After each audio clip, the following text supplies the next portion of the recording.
పెళ్ళి గిల్లీ కజ్జా తొక్కుడు బిళ్ళ బిళ్ళంగోడు చెమ్మ చెక్క మా ఇల్లు బొమ్మరిల్లు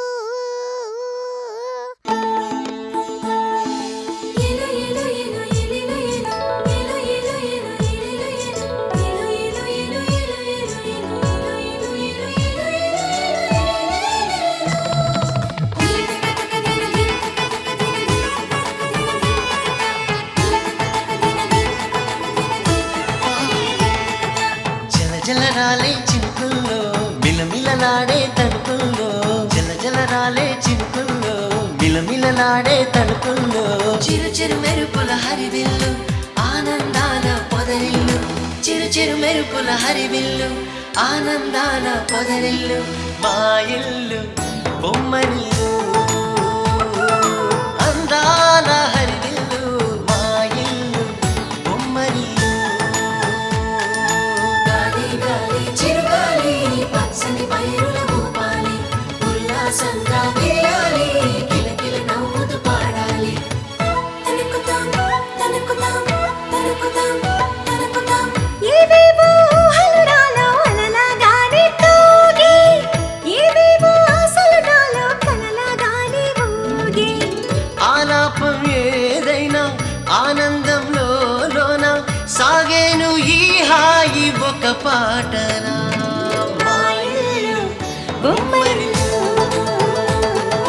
అందాల హరివిల్లు మా ఇల్లు బొమ్మరిల్లు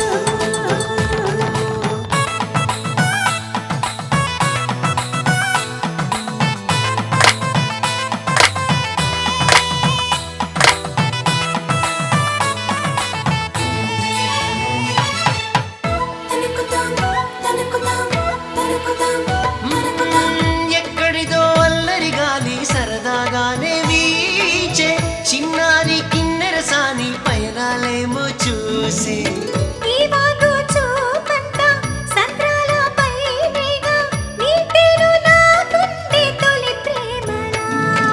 మా ఇల్లు బొమ్మరిల్లు అందాల హరివిల్లు మా ఇల్లు బొమ్మరిల్లు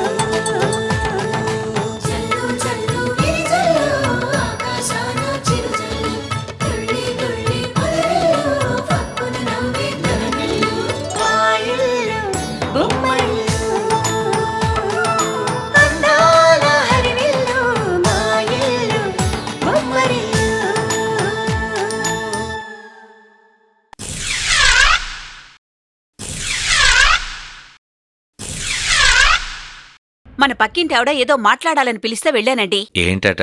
ఏ విషయం గురించి? పెళ్లి చేసుకుని కాపురానికి వెళ్ళిన ఈ అమ్మాయికి పాపం గుండె పగిలే వార్త ఒకటి తెలిసిందట. వాడికి ఈ పెళ్లి కంటే ముందే ఇంకొక పెళ్లి అయిపోయిందట. నా అనుమానమే నిజమైతే ఈ పాటికి మీ మమ్మీ మీ డాడీని హత్య చేయించుండు. నువ్వు డాడీని కిడ్నాప్ చేయించడం కళ్ళారా చూసిన మనిషే నాతో చెప్పాడు. ఏంటి? కళ్ళారా చూసిన మనిషా? ఎవరు ఎవరతను? అంటే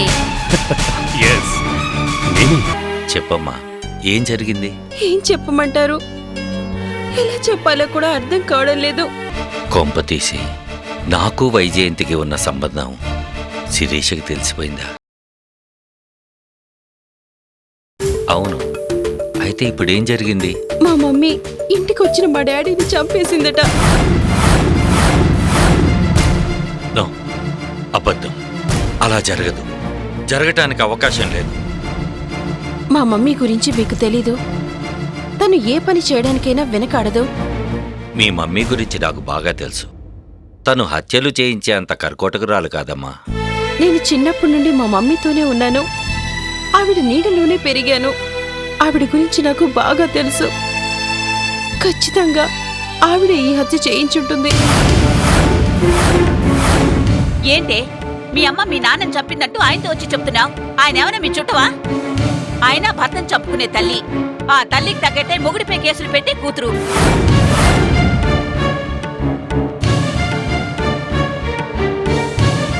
దొందే అన్నట్టు తల్లి కూతులిద్దరు బాగా సరిపోయారు. ఇలాంటి విషయాలు అనవసరంగా శ్రీరామచంద్రుడు లాంటి నా భర్తకు చెప్పి ఆయన మనసు పాడు చేయకు.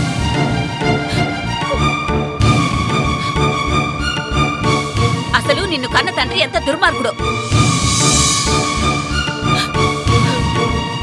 లేకపోతే నువ్వెందుకు ఇలా తయారవుతావు? భువన, ఏంటా మాటలు? మన సహాయం కోరి వచ్చిన వాళ్లతో అలా మాట్లాడటం ఏమైనా మర్యాదేనా? మర్యాద పొందడానికి కూడా అర్హత ఉండాలండి. ఇలాంటి మర్యాద లేని బజారు మనుషులకి మర్యాద ఏంటి?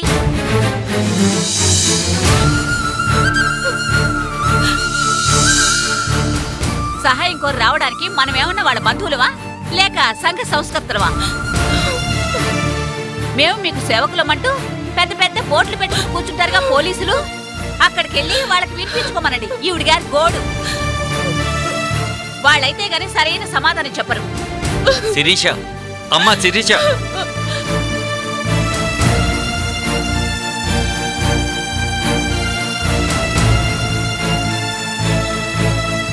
అలా మాట్లాడటానికి అసలు నీకు నోరెలా వచ్చింది?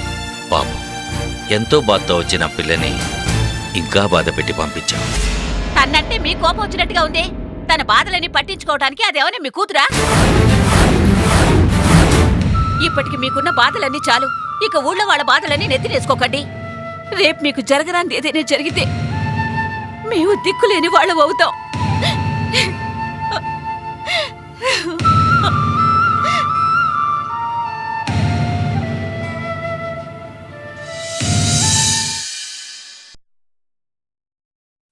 అదంతా నాకు తెలియదు. ఆ డాక్యుమెంట్స్ 2 రోజుల్లో నా చేతికి రావాలి, అంతే.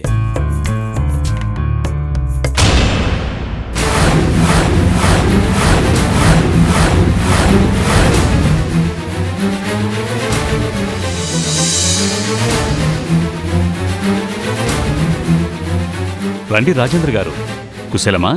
నాకు తెలుసు నువ్వు వస్తావని. ఎందుకంటే నువ్వు చాలా తెలివైన వాడివి. ఎప్పుడేం చేయాలో నీకు బాగా తెలుసు. ఆ ఫోటోలెక్కడా? ఫోటోలా? ఏ, వాటిని మళ్ళీ మళ్ళీ చూసుకుని ఆనందించాలని అంత ఆతృతగా ఉన్నా? ఆ ల్యాండ్ కొనటానికి అడ్వాన్స్ వైజయంతిని అడిగి తెమ్మన్నాను. తెచ్చావా? చెక్కు తెచ్చావా? చెక్కు కాదురా, చెక్కు కాదు, నీ తోలు చెక్కేయటానికే వచ్చాను.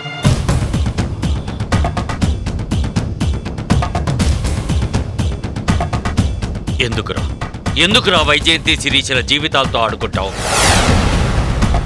మొన్న ఆ ఫోటోలను చూపించి నన్ను బ్లాక్మెయిల్ చేయాలని ప్రయత్నించావు. వైజయంతికి ఫోన్ చేసి తన్ని బెదిరించావు. ఇప్పుడు అవన్నీ చాలవన్నట్టు శిరీషకు కట్టుకథలు చెప్పి తల్లి కూతుళ్లను విడదీయాలని చూస్తున్నావు. హరి, నీకిదే చివరిసారిగా చెబుతున్నాను. ఇంకొక్కసారి శిరీష జోలికి వచ్చావో నీ తాట ఒలిచి నా కాళ్ళకి చెప్పులుగా కుట్టించుకుంటాను. జాగ్రత్త.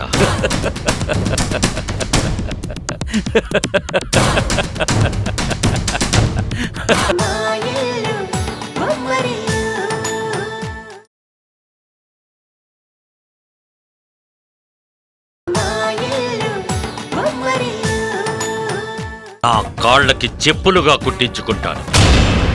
జాగ్రత్త.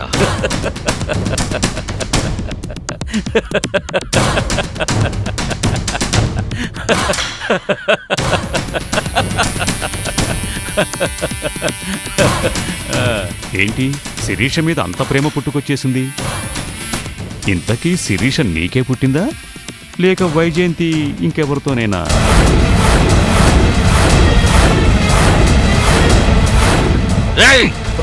ఏం మాట్లాడుతున్నావురా?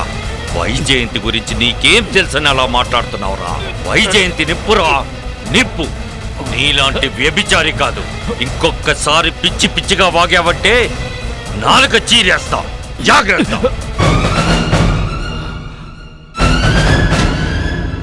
అనవసరంగా సింహం నోట్లో తలబెట్టాడు. అయిపోయావురా, నీ పని అయిపోయినట్టే. హరి, నీకిప్పుడే చెబుతున్నాను, జరిగిపోయిందేదో జరిగిపోయింది. ఇప్పటికైనా బుద్ధి తెచ్చుకొని నీ పని నువ్వు చూసుకో. అనవసరంగా మా వ్యవహారాల్లో తలదూర్చొద్దు.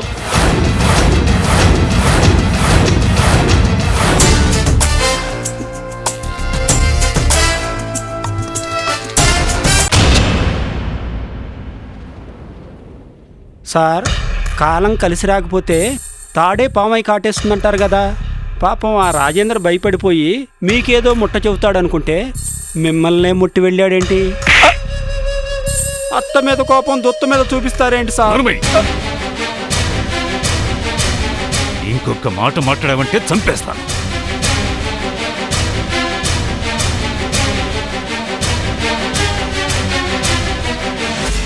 చూస్తాను హరి, నా మీదే చేయి చేసుకున్నావు కదూ, నీ అంతు చూస్తాను.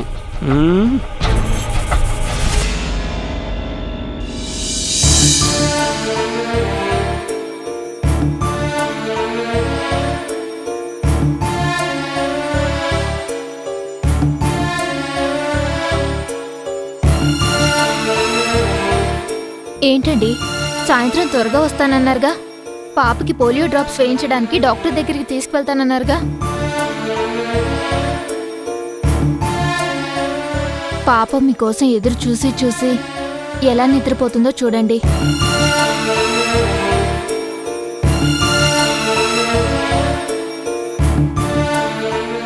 ఏంటండి, ఏం మాట్లాడరే? ఎందుకలా ఉన్నారు? మనం ఏదేదో అనుకుంటూ ఉంటాం, కానీ ఏవేవో జరుగుతూ ఉంటాయి. ఏం జరుగుతుందో ఎందుకు జరుగుతుందో అర్థం కాక మనం సతమతం అవుతూ ఉంటాం. ఈ రోజు మీకేమైందండి? ఏదో విచిత్రంగా మాట్లాడుతున్నారు. అన్ని చిత్రాలే జరుగుతూ ఉంటే నేను విచిత్రంగా కాక ఇంకెలా మాట్లాడగలను? అబ్బబ్బా, కాస్త అర్థమయ్యేటట్టు చెప్పండి. నేను మేడపైన కారిడార్లో ఉంటే అరుపులు వినిపించి హాల్లోకి చూశాను. మీ డాడీ మా అన్నయ్యతో ఏదో గొడవ పడ్డం గమనించాను. మాట పెరిగి మీ డాడీ మా అన్నయ్యను కొట్టాడు. ఏంటి, మా డాడీ మీ అన్నయ్యని కొట్టారా? కళ్ళతో చూసిన నాకే ఇది కళా నిజమని ఒక క్షణం ఆలోచించాల్సి వచ్చింది. నాకిప్పటికీ ఏం జరుగుంటుందో అర్థం కావట్లేదు. కానీ ఒక్క విషయం, ఆ దృశ్యం చూస్తున్నంతసేపు నిజంగా నేను ఆనందం పట్టలేకపోయాను. మా అన్నయ్యకు తగిన శాస్తి జరిగిందని తెగ సంబరపడిపోయాను. తనకు అవమానం జరిగిన రోజు కూడా తొందరపడని మా డాడీ ఈ రోజు చేసుకున్నారంటే ఏదో బలమైన కారణమే ఉండుంటుంది. మా అన్నయ్యకు బంధాలు బాంధవ్యాలు ఏవి పడవు. ఆయనకు కావలసింది డబ్బు. ఆ డబ్బు కోసం ఏ స్థాయికైనా దిగజాడతాడు. ఖచ్చితంగా మీ నాన్న విషయంలో అదే జరుగుంటుంది. మా నాన్న దగ్గర ఇంకేం మిగులుందని? ఎక్కడో తేడా వచ్చుంటుంది. తనకు కాందేదో అప్పజెప్పమని బలవంతం చేసుంటాడు. ఆ టెన్షన్ తట్టుకోలేక మీ డాడీ చేసుకొని ఉండొచ్చు. ఏదేమైనా మా డాడీకి అంత కోపం వచ్చిందంటే ఆయన ఎంత టెన్షన్ ఫీల్ అయి ఉంటారో ఆలోచించండి.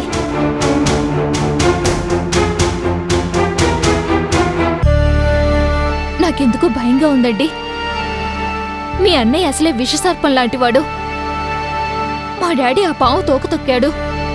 పగపట్టిన పావులా ఎక్కడ కాటు వేస్తాడో అని నాకు భయంగా ఉంది. అసలేం జరిగిందో ఎలాగైనా తెలుసుకోండి. నువ్వేం టెన్షన్ పడకు. ఏం జరిగిందో నేను తెలుసుకుంటాను.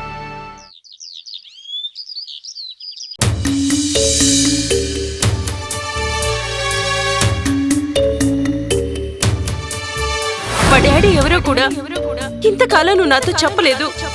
అలాంటిది ఈ రోజు మా డాడీ ఇంటికి వస్తే నువ్వు అతన్ని కిడ్నాప్ చేయిస్తావా? నువ్వు డాడీని కిడ్నాప్ చేయించడం కళ్ళారా చూసిన మనిషే నాతో చెప్పాడు.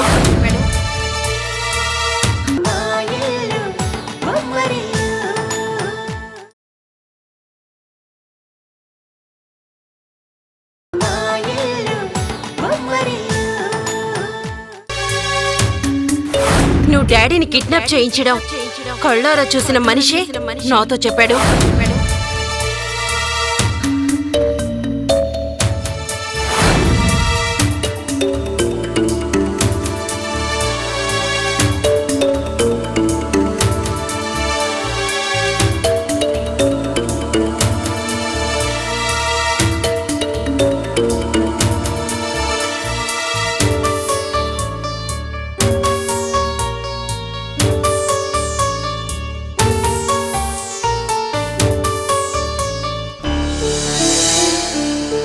వైజయంతి,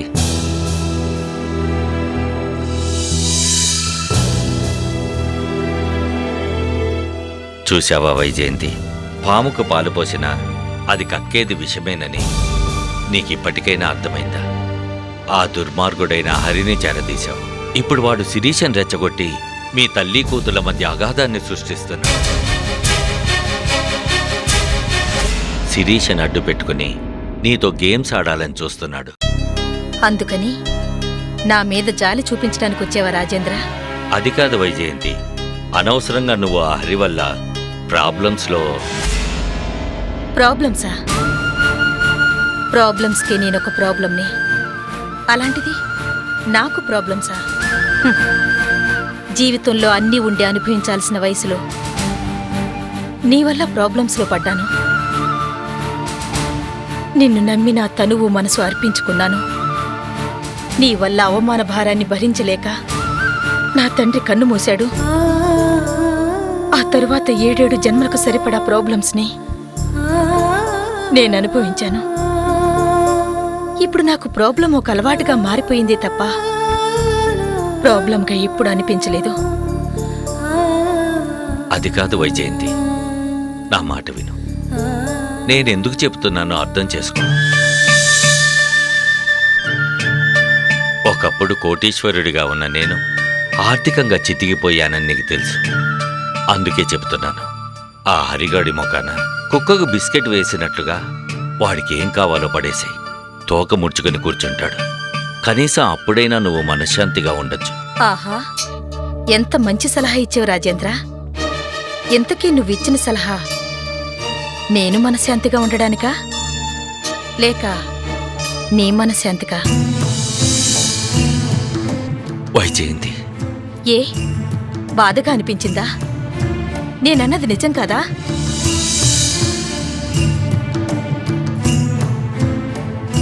తాడు బొంగరం లేని నాకు ఆ హరి చేయగలిగే నష్టమేమీ లేదు. కాని నీ విషయంలో భార్య, బిడ్డలు, అల్లుళ్ళు, సమాజం, పరువు, ప్రతిష్ట అన్నీ ఉన్నాయి. అందుకే ఆ హరి వల్ల నీకు ప్రాబ్లం. సో నా ద్వారా ఆ హరికి డబ్బులిప్పించి నువ్వు ప్రాబ్లమ్స్ నుండి బయటపడదామనుకుంటున్నావు.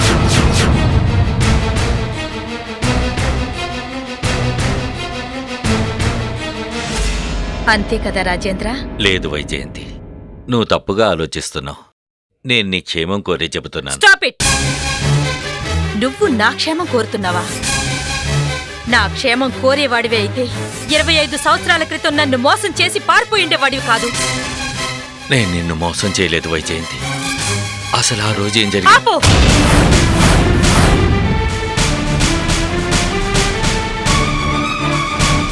వద్దు.